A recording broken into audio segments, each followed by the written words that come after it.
KTN Weekend Prime with Yvonne Okwara.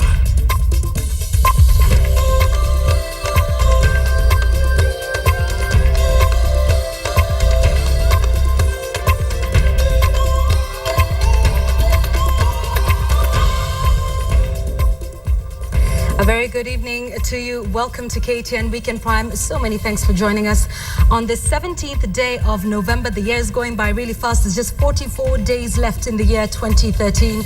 We thank you for choosing KTN this Sunday night at 9:30 p.m. As always, we will be having Checkpoint, and today there's so much to talk about this issue when it comes to the ICC. It moved from being a personal matter to a national one, to one that is causing strife within government circles.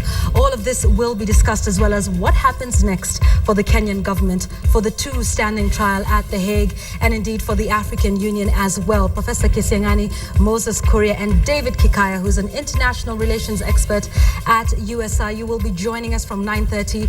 Your views are always appreciated, so please do send us a text on 22155, or you can also catch us on Twitter. Our hashtag tonight, as always, is Checkpoint. So let's start off with the top stories of the day today. And we start off with what's happening on the roads. Rogue traffic police officers have now been put on notice. Officers caught taking bribes will be sacked, so says the government. Inspector General of Police David Kimayo says such officers have contributed to the death on our roads by taking bribes to excuse errant motorists. Angel Katusia starts off our bulletin.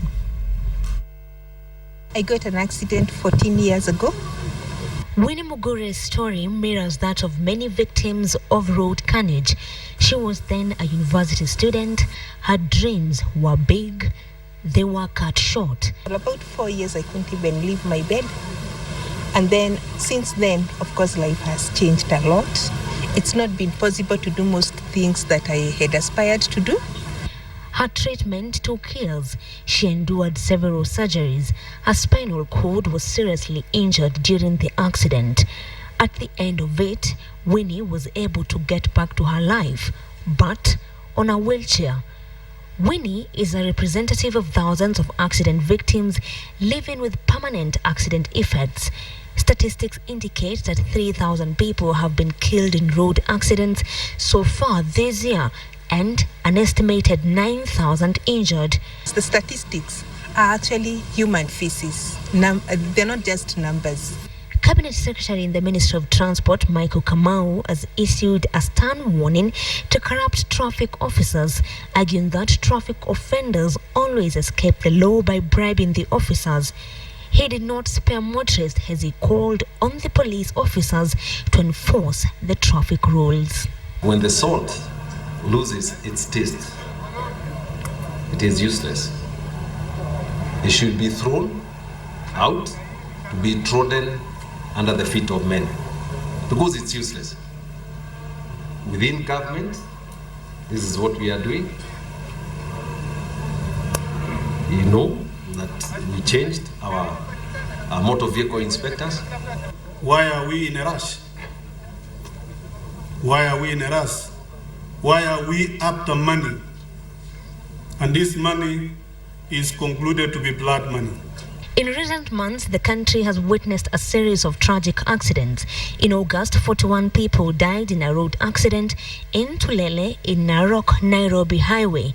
9 more people died on the same spot 2 months later when the driver of a van they were traveling in lost control, leading to a collision with a bus. 12 other people died in Nairobi when a matatu was crushed by a train in Mutindo area, an indication that more needs to be done to arrest the situation. Angel Katusia, KTN. Thank you for that, Angel. And we do need to be more careful on the roads, especially as we go into the festive season. To matters of insecurity now, and former Prime Minister Raila Odinga is asking the government to take responsibility for the growing insecurity, particularly in the wake of reports of police involvement in crime. The former Premier spoke at a public gathering in Kibera as an Australian citizen in Runda became the latest victim of crime in the country. KTN's Sharon Momanyi reports. 59-year-old Patrick John Richer, an Australian man married to a Kenyan Leslie Richer, was murdered in cold blood at his Runda home by armed criminals. Criminals who broke into his home at about 1 a.m. Sunday morning, making away with some household electronics. These guys just came streaming in and they tried to push the door open. So my brother-in-law decided, rather than have them push the door, break the door in, he told them he's going to open. And at the point where he opened the door, they just shot him twice. No resistance, nothing. The murder comes in the wake of rising crime and insecurity in the country. Honorable members, which captured the attention of Parliament last Thursday, with several members blaming the government and the police for sleeping on the job, leaving the populace at the mercy of criminals. The cardinal function of any government, Mr. Speaker, is to protect the lives and the property of the people. This whole scenario of insecurity in the country must have a place where we are going to put it.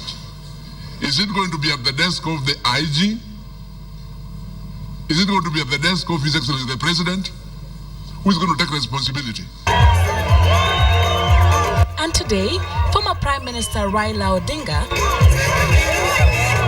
while speaking at a political gathering in Kibera, backed these concerns. Kwanza tunataka kuona kama kuna usalama katika nchi yetu.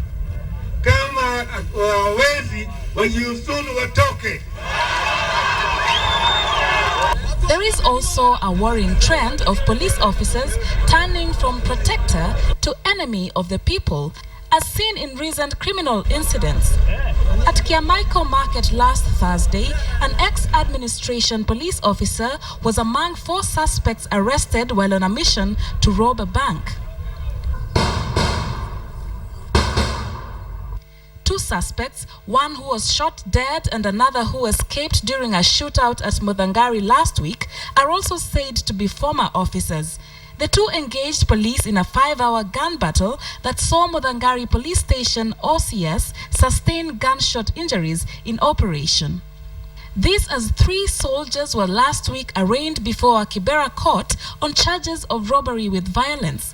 The 3 officers based at Karen's National Defense College were arrested after a failed robbery in Ngong. Kama wale ambao wamepewa jukumu ya kulinda wananchi ndio wanapewa bunduki ya kwenda kuiba wananchi na kufanya robbery. Sio ni aibu.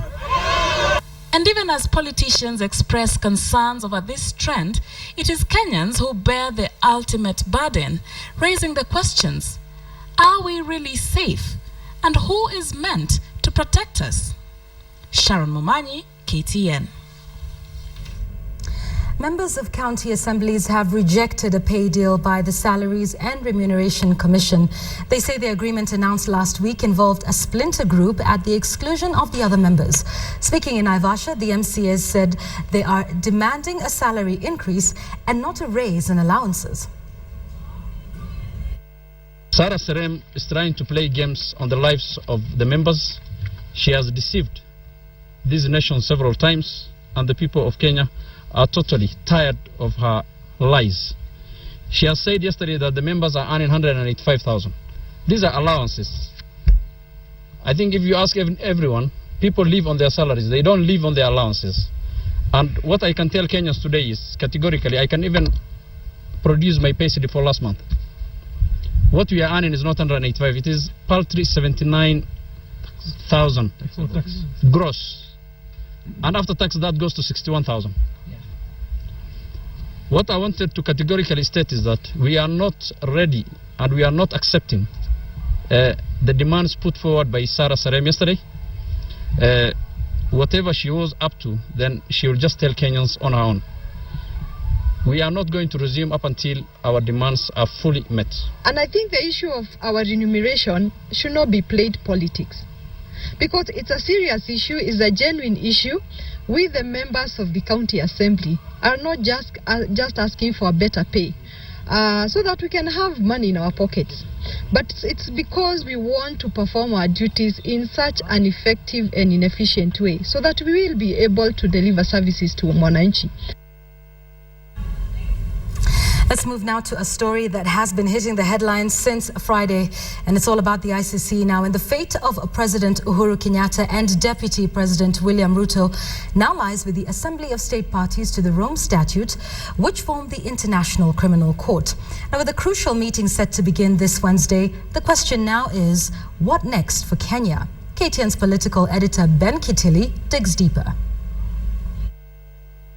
Reckless abdication of global leadership, contempt for the African position. Those are some of the adjectives the Kenyan government has used in reference to the move by 8 members of the United Nations Security Council to abstain from the crucial vote that led to the collapse of Kenya's ICC deferral bid.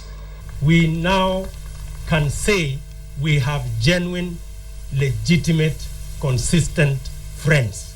All 8 nations, led by the United States, Britain and France, however, seem to point Kenya back to the International Criminal Court, insisting that Africa's solution lies at the Hague-based court. Rejection of the deferral resolution means that the African nations will now turn to the Assembly of State Parties to the Rome Statute, which meets from November 20th. You have a large segment of membership, 34 of them, not happy with the behavior of the ICC. Then the ICC itself is on trial. And the question is whether the other members, more than 80 of them, will agree with the position being taken by the African states. The 34 African signatories to the Rome Statute will be pushing for amendments to make sitting presidents, deputy or vice presidents, prime ministers and deputy premiers immune from prosecution by the ICC.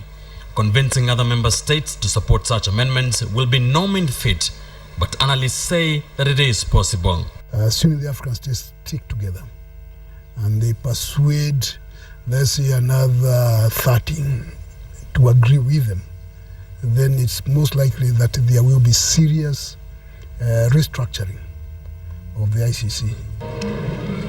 However, Siaya Senator James Orengo, one of the most vocal leaders in the minority coalition court, says amending the Rome Statute would be retrogressive. It'll be a terrible precedent because it'll mean that anytime somebody is on trial, you would call a meeting of the Assembly of State Parties, find a way of running away from the charges. If the African nations fail to convince the Assembly of ICC state parties, attention will swiftly shift to the African Union. The AU has threatened to convene a head of state summit meeting to ask its 34 members to pull out of the ICC. This too, Orengo says, will not work. The AU, whatever resolution they make, will be an exercise in futility. They did it in relation to Bashir, and they never come out with a solution. After seeing its first option hit a dead end in New York, the African Union will be keenly watching events at the Assembly of ICC state parties at The Hague. For now, the question remains, which way Africa? Ben Kitili, KTN. And that is indeed the question of the moment. Which way Africa? Please do join us at 9:30 for more on that on Checkpoint. And remember, on Twitter, the hashtag is Checkpoint. Now, tonight, the White Widow returns to the limelight. Investigations are said to link British terror fugitive Samantha Luthwaite to the murders of 7 people in Mombasa, including 4 religious leaders. Luthwaite is said to have ordered the killings of Sheikh Abud Rogo, Ibrahim Rogo and the 2 pastors who were murdered last month. Our senior Coast reporter Ferdinand Domondi looks into this new twist in the story on the White Widow. Samantha Luthwaite is now Kenya's most wanted criminal. She has previously been linked to the planning and execution of several terrorist attacks, including the Westgate siege. But now police believe she may have been behind the unexplained murders of religious leaders that have rocked Mombasa. The UK's Daily Mirror has quoted anti-terror police sources naming the White Widow as the #1 suspect in the murder of pastors Charles Mathole and Ibrahim Kidata in October. Charles Mathole was found dead in Mombasa's Redeemed Gospel Church in Mtopanga with a bullet hole in the head and with a Bible in his lap. The body of Pastor Kidate of the East African Pentecostal Churches was found dumped in shrubs in Vitengeni, Kilifi. According to the publication, security sources believe Mathole was executed after Luthwaite became paranoid over his contacts with Kenyan intelligence officials. Perhaps the most stunning development is that Samantha is wanted for the murder of Sheikhs Abu Drogo and Ibrahim Rogo, who were both killed in identical drive-by shootings along the Mombasa-Malindi road. The Mirror suggests Sheikh Abu Drogo and Luthwaite, who were close associates, fell out in a power struggle. Rogo is thought to have sworn to get rid of her after she became too demanding, but was instead shot 16 times in August 2012, 9 months after she was last seen. Nearly a year later, his successor Sheikh Ibrahim Rogo also died in a hail of bullets along the same road, along with 3 others. The Daily Mail says the killings mark a rift between Al-Shabaab and Luthwaite, with security sources saying there is a power struggle between tribal elders and the White Widow. Samantha is believed to have become partners with Rogo in the radicalization and recruitment of young men at the Masjid Musa Mosque in Mombasa, convincing dozens to travel to Somalia and fight for Al-Shabaab. Prior to this, a government-appointed task force had failed to identify Sheikh Abu Drogo's killers amid suspicion that his murder was carried out by government agents. The killing of Sheikh Ibrahim, followed by the murder of the pastors, had generated religious tension in the coast region that even prompted clerics to demand for AK-47 rifles. Muslim youth have also staged violent protests in the wake of the murders of the sheikhs. While it is well documented that there are indeed power struggles for control of Al-Shabaab, it is unclear whether the police have any credible leads that link Samantha to the murders, or whether they have found the perfect scapegoat to divert the public heat of disapproval that has been directed their way in recent times. Ferdinand Modi, KTN, Mombasa. An interesting story there. We'll see how that plays out in the coming days and weeks. Now, pressure is beginning to mount on President Uhuru Kenyatta and his deputy William Ruto to name those deemed to have implicated them at the International Criminal Court. CIS Senator James Orengo now says he will name the fixers in the next 10 days if Jubilee fails to name them. Orengo spoke as Nairobi Senator Gideon Mbuvi said Jubilee supporters were not ready to forgive those he termed as traitors.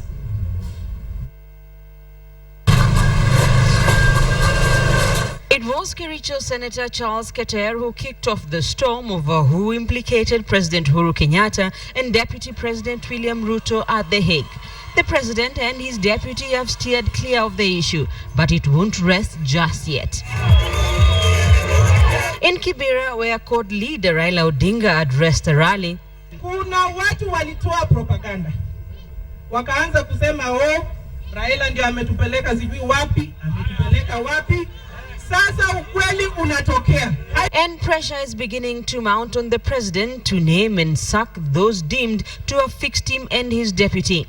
I think the government, with all the powers that it has, it should name those people in government, because to bear false testimony, even in the name of God, is wrong. Ourselves as your supporters.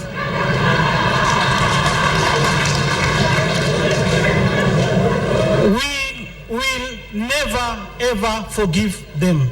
CIS Senator James Orengo says he will name the fixers if the president fails to do so. If they don't, within 10 days, and I've said this in the church, I'm very serious about, I will start naming those people who bore false testimony in the case of William Ruto, one by one.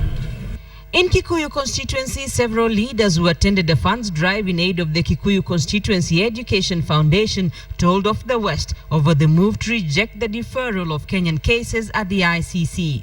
Hii ni dhulma ambao inafanywa na njama ambao tunafanywa na wazungu, lakini hawatafaulu.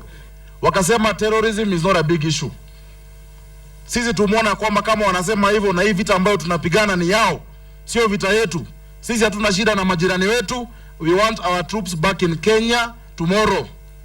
Wanajeshi wa KDF wanaweza fanya kazi ya kuchunga wa Kenya, ya kuchunga makanisa na ya kuchunga maslahi na usalama ya Wakenya kuliko kupigania global terrorism. Tunauliza Mheshimiwa Rais na Mheshimiwa Deputy President wa review hiyo policy jeshi letu warudi hapa Kenya, ndio magaidi wakitokea kama siku ile ingine, kuwe na jeshi ya kutosha ya kulinda watu wa Kenya ndani ya nchi yetu ya Kenya. President Uhuru Kenyatta, who spoke in Karen, said the ICC cases are not a national challenge. Some of us still have what I still refer to as personal challenges, and I still do. But those challenges are actually very minimal in comparison to the challenges that we have as a nation. Hiyo wale watu wanapoteza wakati yao kujaza maneno kwa magazeti. Mimi nawaambia wananchi, someni ile kwa gazeti, kesho tufunge naye nyama na tuendeshe serikali mbele. On Friday, the United Nations Security Council rejected Kenya's request for a deferral of the cases facing President Uhuru Kenyatta and his deputy William Ruto. Greta Tinina, KTN. Let's switch gears to some sports news now. Briefly, Thomas Kiplagat and Alice Jelangat won the 7th KASS International Marathon today, each taking home 1.5 million shillings. The marathon was held in Nandi and Uasin Gishu counties. Victor Gale was there and brings us the details from the home of champions. The men's main marathon attracted the second highest number of participants, all aiming to share part of the 7.5 million shillings total prize money. But the attention was on Weldon Kirui and Agnes Chepkoski as they entered the race with the aim of writing history of the 7-year-old marathon. Alice Jelangat from Kericho and a seasoned athlete both on track and in road running had set her eyes on the prize. As time wore on, Jelangat dropped her opponents one after the other. By the time Alice Jelangat was crossing Sosiani Bridge, the title was safely in her custody. And as if a script had been written, the Kericho-based marathoner cut the tape in a time of 2 hours, 40 minutes and 40 seconds to become the 7th winner of the 1.5 million shillings. Agnes Chepkoski settled for second place, while Gladys Chebet finished third. Ngawaje sikuweza kudefend my title, naona tu nimejaribu to my best level kwa sababu hata naye huyo namba moja ni international athlete. The men's race was not different from the women's, though last year's winner Weldon Kirui lined up in a bid to make history. His dream was nipped in the bud by other upcoming athletes. The pace was blistering from the start, and after 20 kilometers, the leading pack was still a crowd. But as the race wore on, the real men were separated from the novices. And unfortunately, Weldon Kirui was not among the pacesetters. David and Thomas Kiplagat distinguished himself as the next sensation in marathon running as he sped off with the top prize after clocking 2 hours, 18.19 minutes ahead of Felix Kangogo and Benjamin Koech. Kiplagat's victory yet again helped to underline that it is difficult for an individual to win a race here twice. Nilikuwa nimeachia Mungu, lakini nilikuwa na focus nimalize top 10. And the podium finishers exactly know what their achievements mean to their athletics career. Kwanza, kosi yake ni ngumu. So wanariadha hupenda kukimbia hapa kupata ile experience. Wengi kwa vile wanatafuta sponsors na kitu ya maana, tukipata kitu kitoko tuna fuel for tomorrow. Danisaidia kunifungulia njia. Ndanunua ticket na kwenda ng'ambo. 10,000 meters Africa champion Wilson Kiprop won the 12 kilometers race ahead of Leonard Kipkoech and Josephine Chepkoech. And the organizers are determined to make the annual event even bigger next time. Years to come, we are discovering new talents. Every year we produce a new champion. And that champion itself, definitely in due course, some of them you will see in the international scenes in London, New York, Chicago, Boston, and so forth. More than 4,000 athletes took part in the races. The KASS International Marathon has over the years continued to be an athlete's favorite, as it is the only 42-kilometer race that is organized in Rift Valley region, which is considered Kenya's bedrock of athletics, as most of the athletes also use it as a career starter. Victor Ogale, KTN Eldoret, Uasin Gishu County.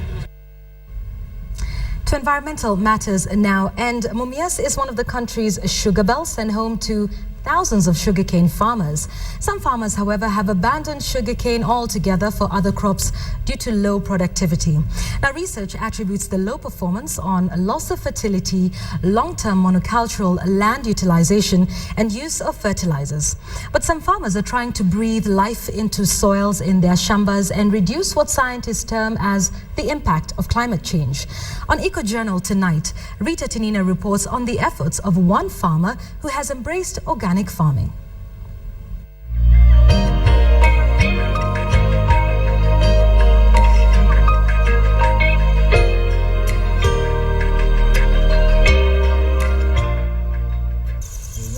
Over 4 decades since the introduction of cane farming in Mumias, tales of farmers abandoning the cash crop are not unusual, and neither are they that recent. Nikaona let me try nitoe miwa alafu nianze kureplace na hizo crops nione zinanilipa namna gani. That was 9 years ago. Remijo Masai says his shamba gave him some vital signs. Mashamba yenyewe alikuwa yanazungumza tu kwa sababu ile wakati yenyewe alikuwa ameintroduce miwa I think 30 years ago ilikuwa inafanya vizuri. In 80s and 70s 1 acre of land used to produce 12 stacks of sugarcane. Right now 1 acre gives 2 to 3 stacks. Indeed, long-term monocultural land use in the Mumias sugar belt, experts say, is a major contributor to the loss of soil fertility and land degradation. Where the land has lost soil fertility and therefore performance has been very low. But that is not all. Sugarcane farming is heavily dependent on fertilizer. That, too, experts say, impacts the environment negatively. 1 bag of 50 kg nitrogen contributes to around 20% of nitrogen gas in the air. So if you can convince 20-50 farmers not to use that, look at that amount of gas that you will have reduced. And so when Remijo Masai made the switch from sugarcane farming, it was with a mission to embrace organic farming, not only to try and increase productivity, but to reduce what scientists believe to be the impact of climate change. Crops zenye napandia organic peke yake, malipo yake ni mzuri, kitu ya kwanza.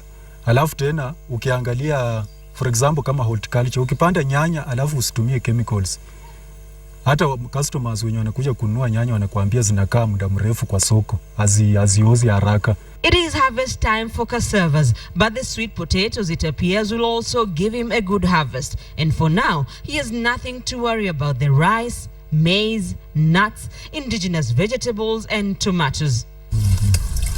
He says he has the organic tea and liquid manure to thank. Tea iko too rich in nitrogen, lakini liquid nayo iko na madini hizi zingine, potassium, phosphorus, zinc, hizo madini zote zenye mmea inataka. The approach is feed the soil will feed the crop and the crop will feed you. He makes the manure using locally available materials, and while farmers require some form of training on making the manure, he says it is not complex. Kuna mixing ratio ya concentration na mixing ratio ya water. Is just a very simple lesson, sio kitu ya kukaa darasani muda mrefu, ni kitu tu yenye mtu anaweza kuja kuelezea unafanya hivi. Remijo Masai not only formulates his own fertilizer, he has also found ways of dealing with pests, but there are no chemicals involved. Hiyo manure ukimwaga kwa mmea, at the same time it produces an odorous smell that scares away some pests. Tena kuna ingine yenye unaweza tengeneza alafu at least we reduce the concentration na unaweka tu kwa knapsack alafu tena una spray. Kutumia vitu zingine kama vitunguu, unaweza tumia kama magziga and marigold. He is among farmers who have benefited from training by the Nabwani Environmental Healthcare Intervention Project, a project under the Changiani Raslimali Initiative, which is supported by ACT, the Embassy of Sweden and UK Aid. So what we are doing is to educate farmers using local manure to produce fertilizer, to restore organism in the soil. Through crop rotation, intercropping and double digging, Remijo Masai is a shining example of the benefits of organic farming. Wale ambao wamekuja wakaangalia wakaona vile inafanya wakaenda wakapractice, they are realizing the results. Grace Wanjala is among the farmers who have taken the organic farming cue. In her 50 by 100 urban shamba, the hailstones have not been kind to her bananas and maize. But the indigenous crops and vegetables, which were planted using organic manure, are doing well. Droppings from her goats help formulate the organic manure. Before nilikuwa napanda mboga sinaniangalia kwa sababu hazina mbolea. Ukienda kununua DAP it's very expensive. Sasa unaachana nayo, lakini saa hii for the last 1 year penye nimepata hiyo mbolea, hata watu wengi wanataka hiyo manure sana. Farmers who are practicing organic farming say they are reaping the benefits. But it is not just about increased food production and improved household income. They are playing a part in the reduction of the impact of climate change in their own little ways. Rita Tinina, KTN, Matungu, Kakamega County.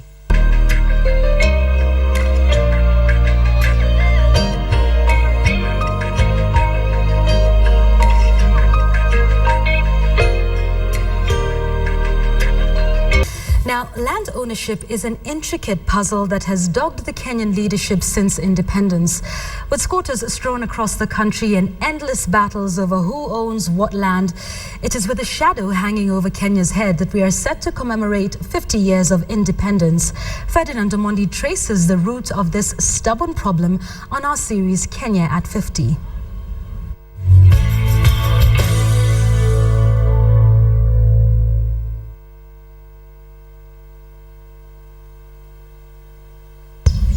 Mama Cecilia Kadzo Emmanuel surveys what she has always believed to be her piece of land, but which is in danger of slipping from under her nose. For over 20 years, she has lived here uninterrupted, built a home, raised a family. But one day in November 2013, she found herself homeless. Vita ilianza mwaka wa 2012 mwezi wa Septemba tarehe 26. Wakati mama mmoja ambaye anaishi Thika alikuja hapa na watu wa survey akidai hapa mahali ambapo ninaishi sasa na watoto wangu ya kwamba ni kwake. Mama Kadzo says she frantically sought help from the area police, but claims she was taken round in circles, and next thing she knew, the trees she had planted were cut down, and then her house mercilessly brought down by a woman who claims to have a legitimate title deed to this land. Sasa mimi nilipofuatilia kwa watu wa town council, wakasema huyo mama ana title deed. Ninashangaa title deed haiwezi kutoka kama mahali kunaishi mtu, mpaka ifanyiwe investigation. Mama Kadzo's story resonates across the coast region. Thousands of squatters like her live on pieces of land which they have inherited over generations, but with no legal documents to secure them. Then one day somebody shows up with those documents, bulldozers and police in tow to kick them out. In many cases, court injunctions are ignored as these new landowners take a claim to the land which they have never claimed for decades. Mama Kadzo says she lived here for 20 years before the said woman showed up at her doorstep. If somebody trespasses into your land, naturally you'll be expected to eject that person or get him evicted. Because it's your land, you'll notice the moment somebody comes in. But if somebody comes into your land, lives there, builds there, divides, gets children, sires, and the land is divided, if for a period of 12 years, then it's assumed that you have allowed his occupation. So that person gets rights by what we call prescription. By that definition, Kadzo's house should not have been touched. However, there's a crucial caveat that many squatters like her have ignored. For the law to transfer the piece of land you have built or invested on over time, you must earn that right in court. So you need to go to court for the court to declare you as the owner by reason of possession, uninterrupted possession for 12 years. So that once you have that, then the courts will be able to direct and declare that you now have acquired a right over that property, and the registrar will be directed to assign a title for you for that specific property. But if 12 years, you have been there for 100 years, but you have never sought for that right to be recognized, then you still remain a trespasser. Two injunctions that Kadzo filed barring the other woman from interfering with her property were thrown out on technicalities, and she has since filed an appeal. A glaring discrepancy, however, lies with the plot number. A letter from the County Lands Office clearly states that the plot number the Thika woman is using to claim this piece of land is not for this plot in Mabirikani, but is located somewhere else in Kilifi. It is therefore unclear how she still had the authority to proceed and build a perimeter wall through Kadzo's house. That's not all. The National Land Commission ordered all evictions suspended until a new law guiding such evictions are enacted. However, cases like this show that the call goes largely unheeded and largely unenforced. The police themselves appear in crosshairs when it comes to enforcing land directives. We follow the law. And if it's a court order, and as you all know, court orders must be obeyed. But what's important, I think, is that in the manner it is done, which I mentioned here should be humane.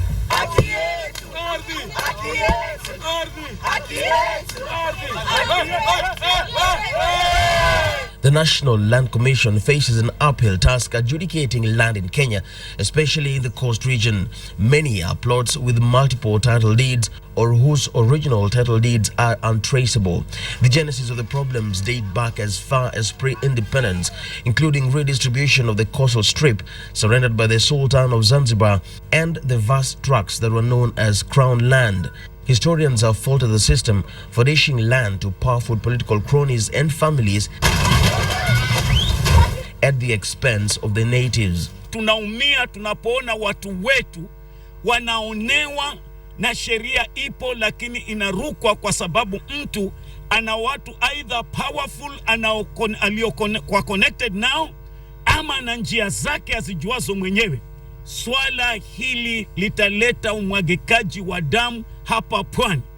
There is also a general feeling that the judiciary and police have almost always acted in favor of the well-heeled. It is this sense of injustice that led to the rise of the Mombasa Republican Council, which was well regarded as fighting for the rights of the coastal people. And while the movement is officially illegal, a recent study by Ipsos Synovate revealed that MRC is held in high regard in coast region, with 53% of all respondents approving it as the most active in defending the rights of the coastal people. However, their quest for secession was met with ruthless rebuttal from the government. But whenever incidences like this happen, even clerics warn that the bitterness and feeling of oppression could yet drive more people up the wall. Tumeonewa vya kutosha. Mnyonge yeyote ukimsukuma paka ukutani akijua atakufa, ni heri afa akiwa naye amefanya kitu angalau. Nikuume, nitafune sikio, basi niwe nimekufa lakini at least nawe una alama yangu. Over 50 kilometers away from Kilifi in Likoni, thousands of squatters are seeing light at the end of the tunnel. Evanson Waitiki, who owns 930 acres of land on which they have lived all their life, has finally agreed to negotiate its sale after decades of physical and court battles. Mass action and politics may have finally broken him. The power of the masses may have won in Likoni, but in many other parts of Coast Region and Kenya as a whole, many more individual land cases involving squatters go on unnoticed as the rich and powerful exact their muscles upon the weak and helpless, often with the help of the system. The quest for land ownership is one of the main reasons why Kenyans took up arms to fight for independence. 50 years after that independence, and thousands like this woman here are still facing the same struggle. What happened to justice along the line? And so as many Kenyans will be toasting to 50 years of independence, others like Mama Kalzo here will struggle to find a reason to raise that glass. Farian Modi, KTN, Kilifi.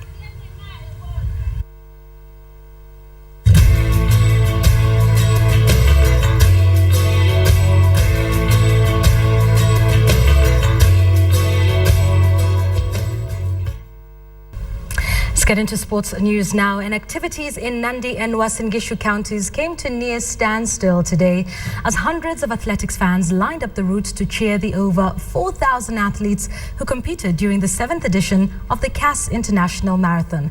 Hassan Juma reports on an event that has continued to produce new winners and inducted them into the table of millionaires. 5 in the morning, the KTN crew was processing things out for the 7th edition of the KASS International Marathon. Came there and all was ready for action both in the sky and on land. From the starting point at Namko in Kapsabet, Nandi County, the rush for a share of the 7 million shillings started. Security was tight along the route as hundreds of athletics supporters lined up the marathon not only to cheer their sons and daughters take on each other, but also to watch the action at close proximity. Access to the county headquarters was near. They took vantage points so as not to miss the action as they unfold. Never mind the safety scare they posed onto themselves. Others defied their own ages as they took part in one of the races. And what a way to capture the moments for the future references. A god of Morse could not miss to quench their traditional male thirst. Ana watu wanaenda kama risasi. Ana sasa kitambo hiyo apika namna hii. Kaona tu hakuna haja waacha mimi. Sio. Hata kwanza ile kitu mnafurahi mnaona anasikia marathoni hakuna tofauti na ile ya Olympic huko. Iko safari moja. KASS marathon imekuwa mzuri, watu wamekuwa wengi kuliko ya last year. Tunafurahia. The Mashmaji Derby, hundreds of kilometers away, got its own prominence here. And when others could not access the highly guarded area, they decided to preach to the guards. Maybe to soften their stance. The organizers of the annual marathon are determined to retain the route of the race. In years to come, we are discovering new talents. Every year, we produce a new champion. And that champion itself, definitely in due course, some of them you will see in the international scenes in London, New York, Chicago, Boston and so forth. Tunataka kuweka msingi ili watoto wanapoenda shule wanaweza shirikishwa kwa maneno ya spoti, na tutafanya that integrated program tukishirikiana na walimu wa kaunti hii. For the winners, the spotlight will be on their exploits beyond the borders of the country. Well, on behalf of all those who made it possible to air these live proceedings from Uasin Gishu County, it's goodbye for now. My name is Hassan Juma. Right, and on that note, we wind up our bulletin tonight. Thank you so much for watching. Thank you for your feedback. Do have yourselves a lovely evening. We will see you again tomorrow. Good night.